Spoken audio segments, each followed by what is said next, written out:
Hey, what's up folks, this is the Racing Nutter here for round 6 of Formula Classic Season 1. Welcome back, we're here in Abu Dhabi, here's Marina Circuit, and some changes off camera. I've changed teams, changed to Renault from Red Bull. Hopefully this won't cost me, it's only for Formula Junior, you kind of post this so we can modify the car together. And series both can be linked. So that's my idea. I was mainly moving for next season, however, things kind of got changed. So first lap with Renault starts, and I'll see. That means then that the driver's left, and because Rolf has replaced me down in a Red Bull Racing. Here, as you can see, just kind of thrashing some overtakes and some other cars, kind of showing that this kind of move team doesn't mean that I'm going to be any different in my overtakes and that. That was kind of a big thing that happened. They are weaving across the line because this lap was over a second quicker than previous, and the crash. And it's not long anyway before Lucas Roth beats me to being the fastest. So yeah, I'm kind of anyway in a red. We'll have all of the same kind of powertrain anyway. So I mean, it's so we did get though. Yes, some qualifying things, but that's beyond the point. Anyway, heading to qualifying, I wanted to go get a pole position ready for Renault, and yeah, it didn't start well with damage. So yeah, we have damage to the chassis, or however you pronounce it, and I couldn't participate in qualifying. Anyway, it's time now. Anyway, for the race.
We are going to have to recover a lot of positions and recover a lot of points just to keep it in the championship.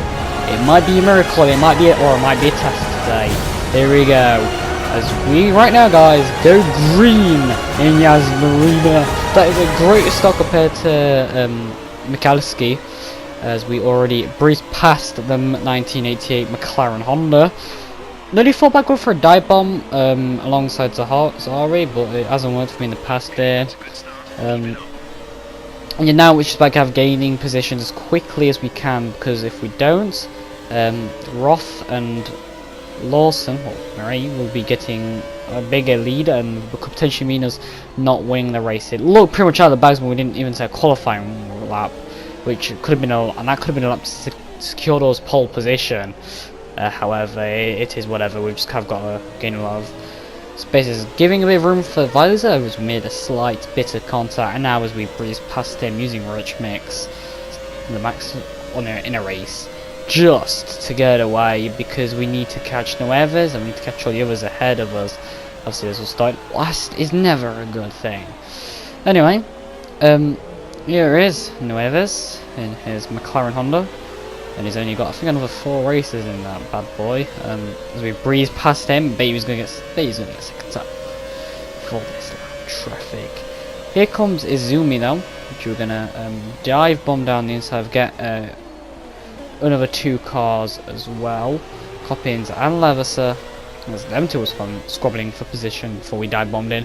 Here's our teammate Gills, so he set a stall lap where he's lost a couple of positions. heading into on this first lap. He's running a lot of downforce, as the sparks kind of say. And again, him and Clark in one corner. Here is Murray though. And as soon as we overtake this guy, in the first lap, we've already made up 10 positions. So what that means is that we've already made up a point. As Lucas Ross says, fastest lap, understandably. And yeah, we take P10 away from Murray, and yeah, now it's just going to be about defending any positions we can get. Mariano takes that P10 as we get P9. Lucas Ross, another fastest lap. Now though, here we go, get past Calabresi. Excited contact with Correa, which gives Calabresi the chance to go on my inside, makes a bit of contact with my tyre, and where we have to kind of deal with Correa, who is only literally just not even probably a split second ahead of us. As we are going to make the dive bomb. Risky business, risky. We let him by though, as we went wide on overtaking, so we let him through again, and now we've got to attack him in a sensible manner, in a more kind of adultly like, I guess. But I mean, you don't want to overtake someone and because of it feeling wrong but we get past him, job done anyway. So I mean, we might not have given it, just mean we got a kind of a lead on him. Here is Forrest now and Scheffler. Get past Forrest, job done as well. We'll be getting past Scheffler before the next lap. 11 seconds there. We'll put in front to our former teammate Belvazov or Peter, and I'm sure we'll easily make mincemeat out of that. J. Turner, problem. So he's going to be slowing Peter down now, because I know he was in P3. And as let's go obviously saying fastest in sector 1, it seems to be our strongest sector. Even when we ran wide, we get past both of them though, and then we head into the pits. Probably on the same lap, or the lap really just after. Track position is always key before when you're heading into the pits. Bit of an issue with a pit stop by the looks of things, and we're at 3.8. Wow, that is a slow pit stop. God knows what the McLaren Honda boys are getting, because that must be over 20. However, we don't know, that was only our first pit stop with the team, so let's hope they can do better. I'm pretty sure, I know that they can do better. They have the pace in the cars, and you know, the pit stop is going to be good. I got Correa, our race. As I was saying, like, I choose this team actually because one, I'm going to be using it for my junior, so I want to be able to have like, multiple ways of development, and as well, it's just I thought the car looks good, and then as well in the next season, as the team becomes Renault Edams, from just Renault Sport, things should get more interesting, and things should be better. Lucas Ross saying fastest lap. We'll see with the Edams partnership though. I think it will get. I think things should be a lot nicer, and as well, kind of bad time season 2 because it'll be the end of Renault Edams in Formula E. Anyway, Lucas Ross once again, so another fastest lap. Heading on lap 19. I said to lap 20 though. We're about 8 tenths down in sector 2. However, we are using standard revs, so it's pretty reasonable. Running wide as well, just after. Got a bit of fuel information. So we've got enough fuel for now to do a bit of lead, because I wanted a bit more near Nueves. I feel like the first race we kind of did cost ourselves a bit more, because obviously we cannot get to the end of, like, we're not going to be able to catch up to Marie at all. Never mind Lucas. I feel like we costed ourselves an awful lot in this race. I feel like qualifying was kind of a big thing, but then deal with the lap traffic. There's also another thing we usually have to deal with, but the fact is we had to overtake them all just to get to the position we are now. And it costed us because we had to use rich a lot, and I'm probably could have used standard. So that was my bad. I could have saved. Actually, probably could have used lean for some of them.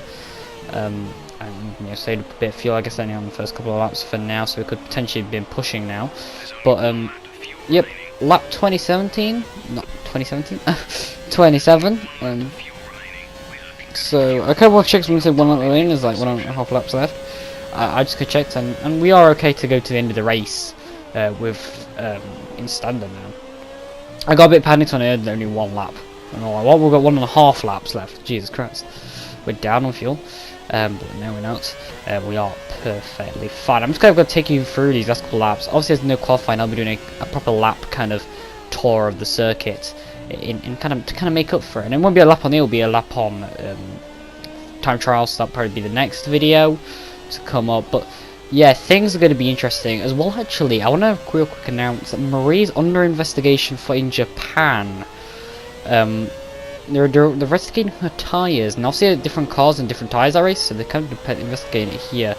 Potentially, in a couple of days' time, we could find out whether she has been disqualified from that race or not. Now, the tyres, though, I'm pretty sure she'll be using the same kind of temperatures in that. Will be the same kind of delivery package, because she did get, pretty sure the team confirmed they did get enough to cover 2 races. So if they're using the same tyres and they've not been pressurized a bit more, just to be on the safe side, she could even be disqualified from this race. So there's not definite that if she gets a higher result than us, that she'll take the championship lead. She could be disqualified from either this race or the next race, which will ruin it for her. So I thought I'd kind of announce that now while I have the time.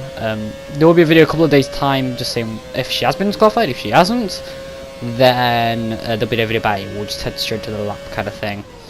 But yeah, it would be interesting to see a championship rival be disqualified. No, I think it'd be good. It'll be interesting. Lucas Ross has won the race though. But fat better transition, so I can use blue now for the winner. So if the red will win it, I can use. I think you can use a lot more colours than what I thought I could. So I mean, yeah, it's whatever. Who got Clark in the McLaren Mercedes gaining our way. There's Mick Atkins in McLaren Mercedes. Mick had minions me of him. I know we actually going to go for him, but then rule changes again came out, and like they can't use C2 cars. It's got to be C1. I think it's going to be season 4. Maybe we go to C2 cars. So it's either be season 4 or season 3. Not being yet decided, obviously, because it's kind of very ahead into the future. No music turning off this race. It's been a very disappointing one, but despite starting last and getting to the point we are.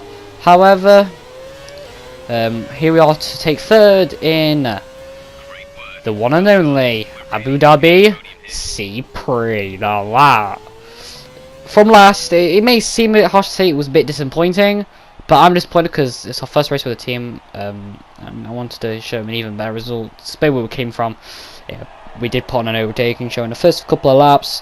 However, it's whatever. I'll take a third, I guess. It's not going to potentially ruin my championship standings. We just pretty much have to win the next couple of races. Lucas Ruffalo there, running on his first ever Formula Classic race. Congratulations off to him, and ready for the P2. Anyway, or potentially just DSQ. But anyone with a penalty, which is pretty normal anyway. Thank you guys very much for watching. I'm going to demolish that like button, and I will see you all in the next time in Sochi, Russia. Thank you guys very much for watching, and yes, as I said earlier, I'll see you all later. Goodbye.